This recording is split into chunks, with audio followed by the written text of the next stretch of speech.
Watu wataandamana kilomita 100 kwenda kukuzika, lakini hakuna mtu ataenda kilomita 1 kukusaidia. Tunaishi dunia ambao wewe ukinunua gari wanasema amenunua gari ya kawaida tu, hata sio ya kisasa, na mwenye anasema hivyo hana gari. Lakini hii yako wako wanasema hii ni gari ya nini? Ya kawaida tu.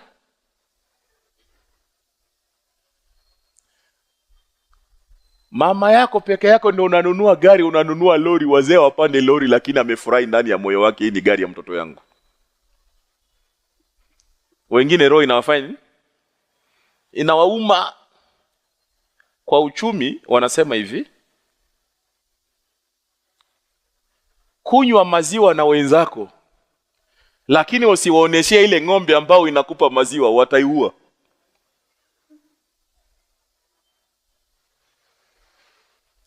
Kunywa maziwa, kila ukipata mtu mpe maziwa, lakini asijue ile ng'ombe ambao inakupa nini. Hata Yusufu nabii Yakubu alimwambia la taksusu ru'yaka ala ikhwatika wa yaqidu laka kaida. Usiwaelezee hiyo ndoto yako nzuri kwa ndugu zako, watakufanyia vitimbi. Kula pesa na wandugu zako, lakini usitafuta na wao.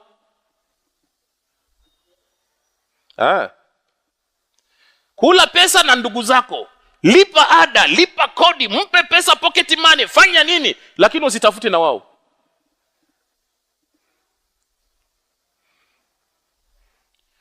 Ukiweka ndugu yako ndani ya duka akakuibia, ukimuingiza lock up, uko watakuchukia kuliko ule tena yeye ndo amekuibia. Wewe ndugu yako, ndugu na pesa ni nini bwana? Wewe pesa mwenye iko naye mpe ajienjoy, lakini usitafute na wewe, nenda ukatafuta na wengine. Sababu gani? Hakuna mtu anasikia shida yako isipokuwa wewe mwenyewe. At the end of the day you will remain with Allah. Imam Ghazali anasema nini?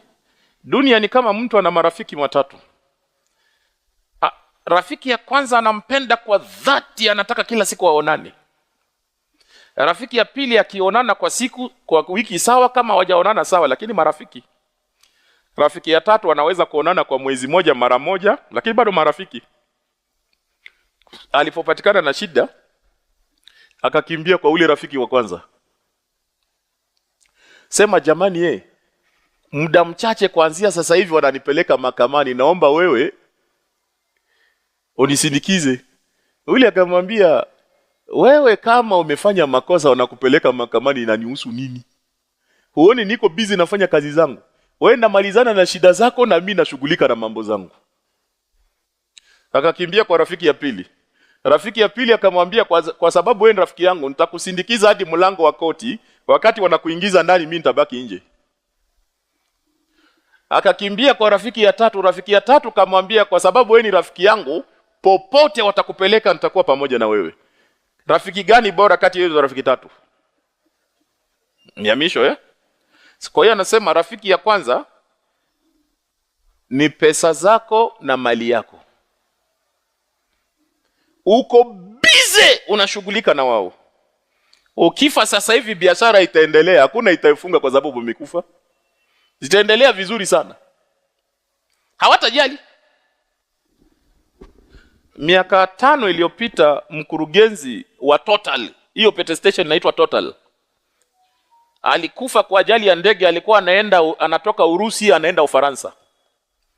Lakini siku ya kumzika, hizo petrol station zilifunguliwa dunia nzima. Hakuna mwenye alifungwa kwa sababu bosi alikufa. Rafiki ya pili ni familia yako na marafiki zako. Ukifa watahuzunika, watakusanyika, wataomboleza, lakini wakati wanakuingiza kaburini hakuna mtu ataingia na wewe. Wote watabaki nje. Rafiki ya tatu ni amali zako. Ulikuwa unazidharau, unaona kwamba kufanya wema unamfanyia Mungu ihsani. Sasa amali ziko na wewe.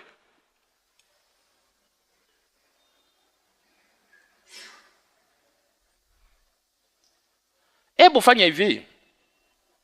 Tafuta ibada moja iwe siri kati yako na Allah. Mke wako hajui, wazazi wako hawajui, watoto wako hawajui. Leo ibada zetu zote hizi tunajionyesha tu. Leo kuna matajiri hakupe pesa hadi kuna kamera. Kama hakuna kamera, msaada hamna hapa.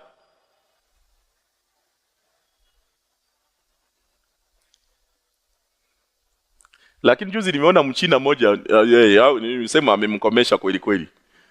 Jamaa amekuja, amevaa nguo za kawaida tu, lakini ameleta msaada, amebeba mchele, basmati nini, akagonga mlango.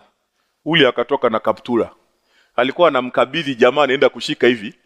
Akasema ngoja, kamera njoo. Jamaa alipoona mtu ya kamera akamwambia huyo, ngoja mimi nakuja.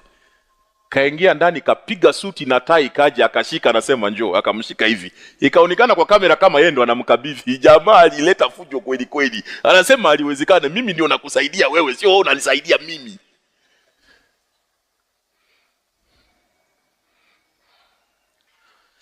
Dunia hajawahi kuwa rafiki yako, na dunia hatakuwa rafiki yako hata siku moja.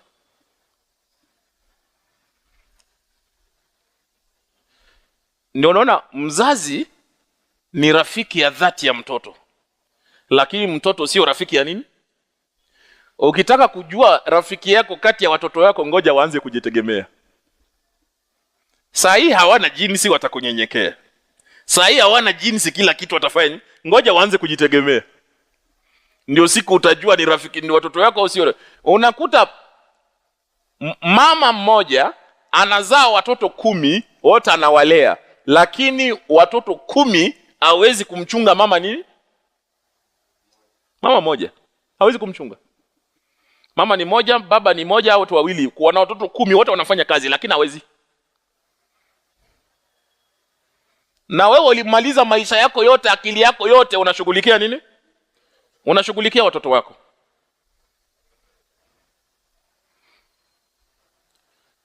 Kwa hiyo ndugu zangu Waislamu, tumuombe Allah tabaraka wa taala tupe mwisho mwema. Mwanzo mbaya sio makosa yako, lakini mwisho mbaya ni makosa yako. Maswahaba Mtume Muhammad sallallahu alaihi wasallam wengi walikuwa na mwanzo mbaya kweli kweli. Walikuwa makafiri ya kupinduka mpaka, lakini baada ya kupata Uislamu wakajitahidi, wanaenda kuondoka duniani kama radhiyallahu anhu wa radu anhu. Leo ukisikia leo maskini haishimiki. Wale maswahabu walikuwa maskini sawa sawa, wengine hawakumiliki hata mbuzi, lakini leo kitaja fulani mzungu na Mwarabu hadi aseme radhiyallahu. Leo maskini gani anasikika? Leo tajiri anakukanyaga mkono, wewe ndio unamwambia pole. Kaka pole, hauna shida, wewe nenda tu. Ngoja maskini akukanyage. Leo maskini, wewe ni mwanafamilia, kuna kikao ya familia, unainua mkono, unataka kuchangia, wanasema unataka kuleta vurugu. Sasa wewe Ahmad unataka kuongea nini hapa? Acha usumbufu bana. Sisi tuko busy kwa kazi zetu, tunataka ufupisha hiyo kikao tunaondoka. Wewe unataka nini hapa? Hamza, ulikuwa unasema nini? Huyo ndio ana kitu sasa. Lakini wewe usikata tamaa, kuwa na Allah. Kuna siku utasimama kwa kikao, utawaambia hiyo tatizo yote, hiyo gharama mniachie mimi. Siku itafika. Fanya vitu mbili, omba dua, nenda kutafute kazi. Fanya kazi. Asikudanganye mtu ati mimi nakuombea dua utakuwa tajiri. Mbona yeye hajatajirika? Umeomba dua unakaa hapa tu unasubiri Allah? Hapana, utazeeka hapa msikitini bila kitu. Omba dua, nenda ufanye nini? Nenda utafute. Dua ni kama mtu anapaki gari yake nje pale. Ukiona unatamani ile gari, wachana na gari, nenda ukatafute mwenye nini? Mwenye gari. Mkielewana na mwenye gari akakupa kifunguo, hakuna namna gari itakataa kuondoka na wewe. Lazima gari itaondoka na wewe. Sasa hizo viumbe vyote Allah anasema hadha halukullah. Hizo ni viumbe vya. Ukiona unataka mmoja wao, kwenda kwa nani? Sema Allah, ya Allah nipe hii. Ya Allah nipe hii. Ya Allah nipe hii. Sasa tunalaumu Allah na tunadharau kazi. Tunadharau pesa. Sasa wewe Leo ukiuliza Mtanzania, Tanzania hapa nani tajiri? Baresa. Baresa ana bidhaa ya shilingi 100. Anatafuta shilingi ngapi? 100. Hana mchezo naye. Wengine hapa akiona mnio barabarani anaacha anaondoka. Sasa 100 hii ya kazi gani? Wewe utatajirika wewe? Hapa Tanzania kampuni gani tajiri ya simu? Ha? Vodacom. Ukikopa vocha 200 anakuachia. Atakutumia ujumbe mara ngapi? Lipa deni, lipa deni. Ukiweka vocha tap, amefanya nini? Amekata. Alafu wewe kwa maskini una hela, unabagua kazi. Unacheza na pesa. Mungu hakupi pesa ya kuharibu, anakupa pesa ya kutumia.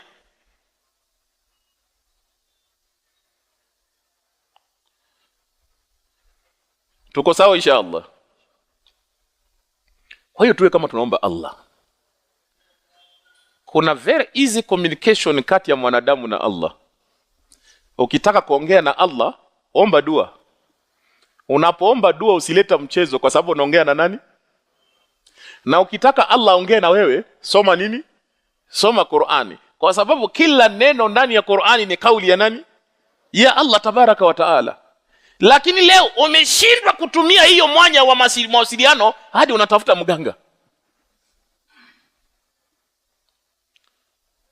Umeshindwa kutumia Allah ya bure, unaenda kwa mganga akupe pesa na yeye anatafuta pesa. Hii ni watu ambao wanasema nini? They are very clever in a devilish way. Wana akili sana kwa njia ya nini? Njia ya ovyo.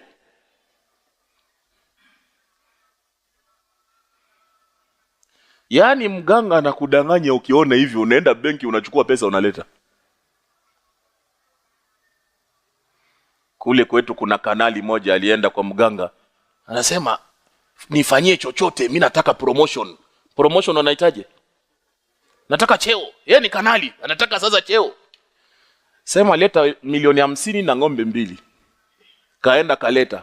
Siku ya kupandisha watu cheo hata jina yake haikutajwa. Akaja na bastola, nipa hela yangu kama hakuna na kumaliza. Sema wewe una haraka gani? Kuna kazi imebaki moja. Ikimalizika unapata cheo siku hiyo. Na hiyo kazi tutafanya leo saa 9 ya usiku kule kaburini. Njoo mapema. Kanali kaja. Mganga kaenda katafuta mlevi, kwa sababu walevi haogopi. Kampa kanzu nyeupe na suka nyeupe. Sema vaa vizuri kwenda lala kule kaburini. Nikikuja na mtu nikikuita nyanyuka.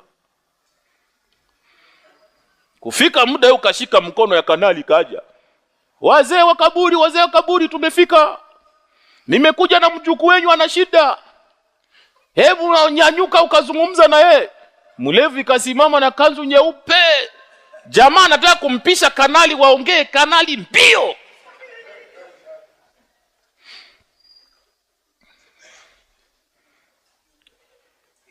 Waliporudi kesho anasema umevuruga kila kitu, tena lazima tuanze upya. Wewe umeshindwa kuvumilia, wewe kanali mzima. Hii ndio ilikuwa process, kesho ulikuwa unapata cheo wewe.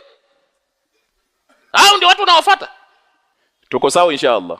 Na tunaomba Allah atukutanishe. Kama hata tukutanisha duniani, atukutanishe peponi. Na kama kuna makosa tumekoseana tusameheane. Kwa sababu al-kamalu lillah. Aliyekamilika ni nani? Ni Allah tabaraka wa taala. Subhanakallahumma bihamdika, shada la ilaha illa anta, astaghfiruka wa atubu ilayk. Ili kuboresha kazi zetu, tunaomba mchango wako kupitia lipa namba kwa mitandao yote. Ila Allahi wa rasulih Jina Al-Hidayah Online TV. Aidha, usisahau kusubscribe, kulike na kucomment. Asante kwa kutuunga mkono. Al-Hidayah Online TV, uongofu kwa walimwengu.